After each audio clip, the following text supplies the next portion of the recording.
Diamond because the MLB Home Run Derby made its debut on Netflix last night. Josh, I'm more of a baseball guy than you, but I know you were really into this derby, so I'll let you go first here. Take it away. Yes. So Jeff Passan had this to say. Hopefully you'll be able to hear this. There is no audio coming through the screen.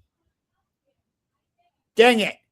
I was hoping it would, but basically Jeff Passan said the new format is going to stink because they got rid of the timer, and he's like, with them just going by swings, it's going to slow things down. It's going to grind everything.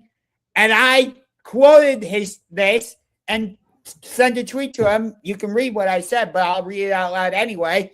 2026 MLB Home Run Derby was absolutely incredible tonight.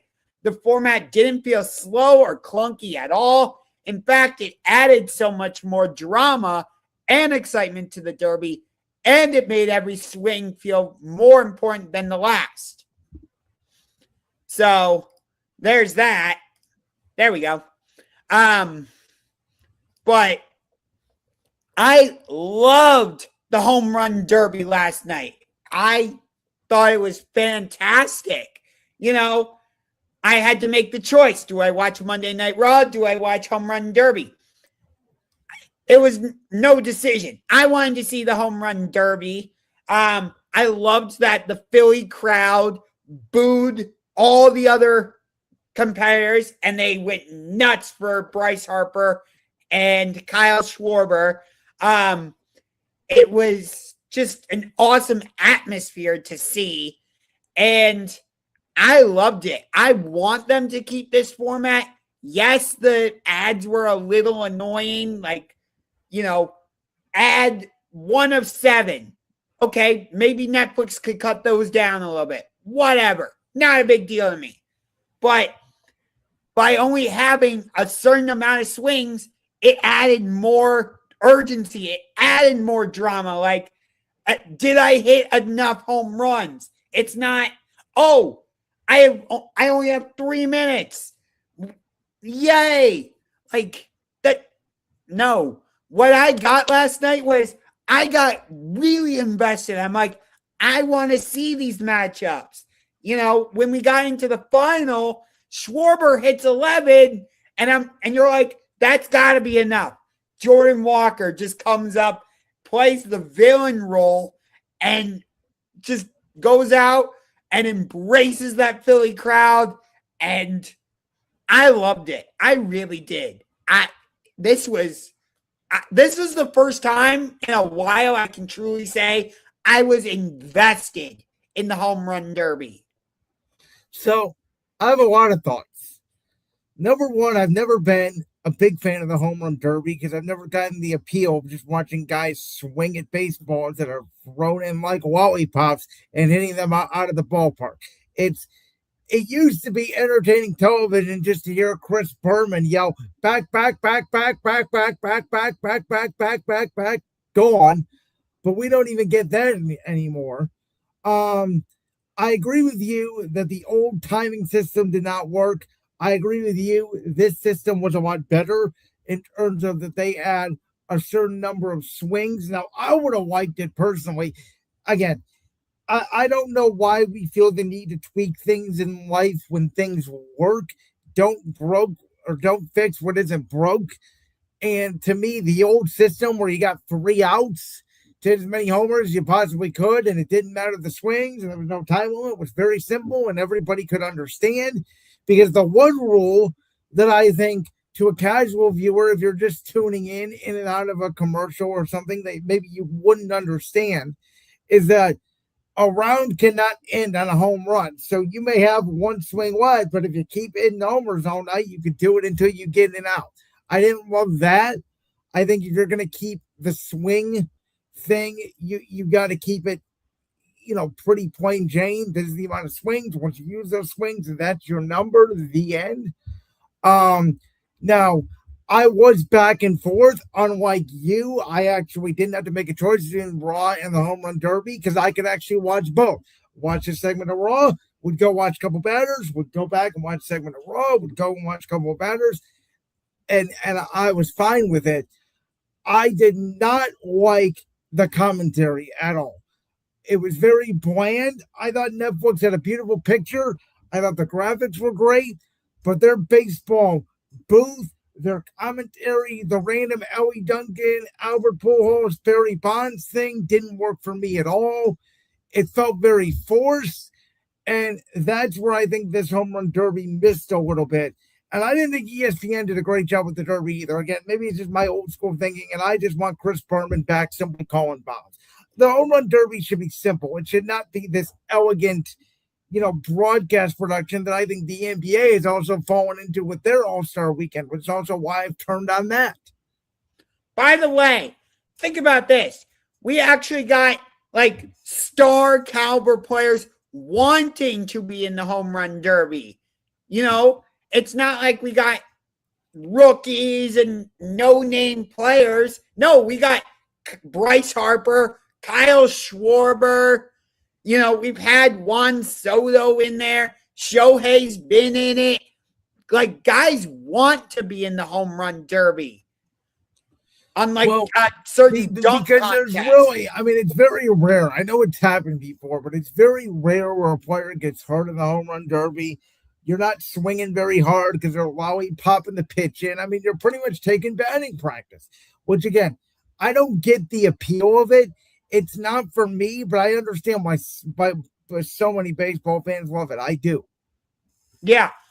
It's again, on that note, like star players want to be in the home run derby, unlike in the dunk contest where we get players I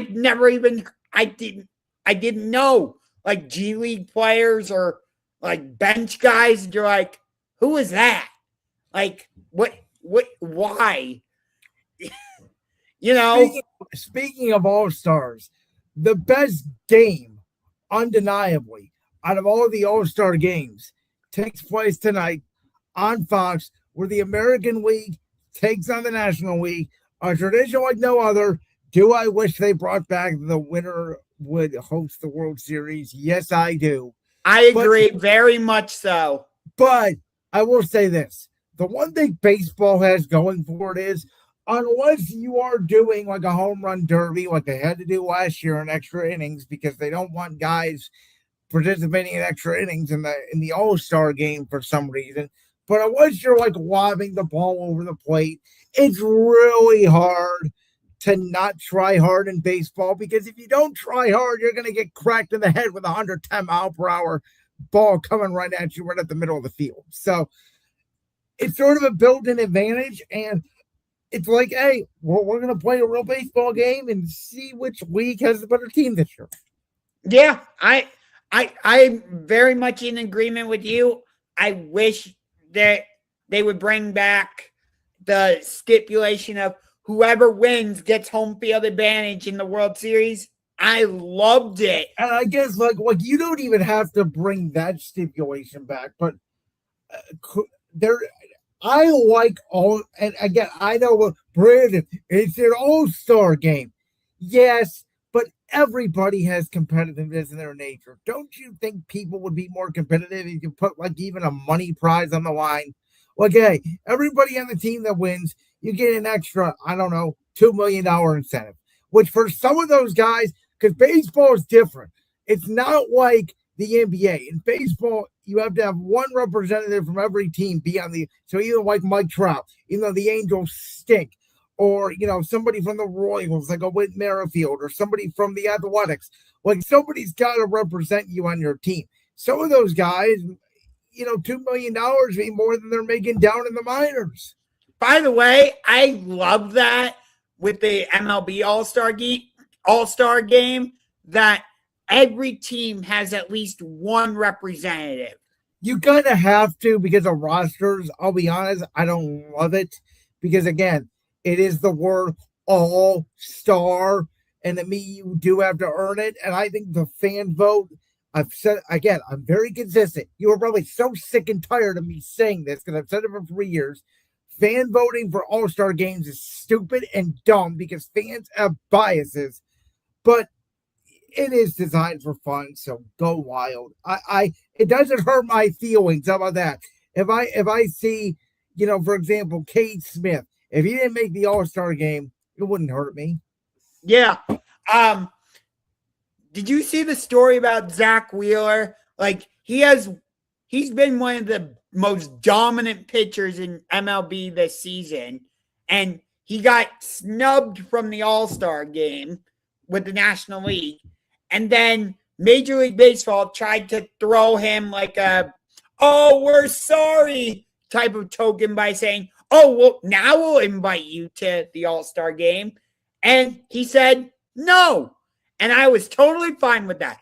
Even though the game is in Philadelphia at Citizens Bank Park, his home stadium, like, why would I accept your pity invitation? Like, I wasn't on the initial invite. Why would I accept your pity offer now? I loved it. Championship rings fans. I'm going to do two things I rarely do on this show. Number one, I'm going to agree with everything Josh said, which is a rarity. Number two is I'm going to plug my own show for a second because on Brandon's World today, it's about an hour and 27 minutes, so you can listen to it in the background while you're doing something or whatever. But on the Brandon's World podcast feed today, we bring on somebody that's been on this show before, friend of the show, Sean Fitzgerald, and we do a deep dive into all things baseball. We talk about almost all 30 teams. We talk about the Zach Wheeler situation. We talk about the impending lockout. We talk about the Derby. We talk about Netflix and the Peacock and the NBC and the new media rights deal. So if you're a baseball fan, it's an all things baseball conversation today on Brandon's World.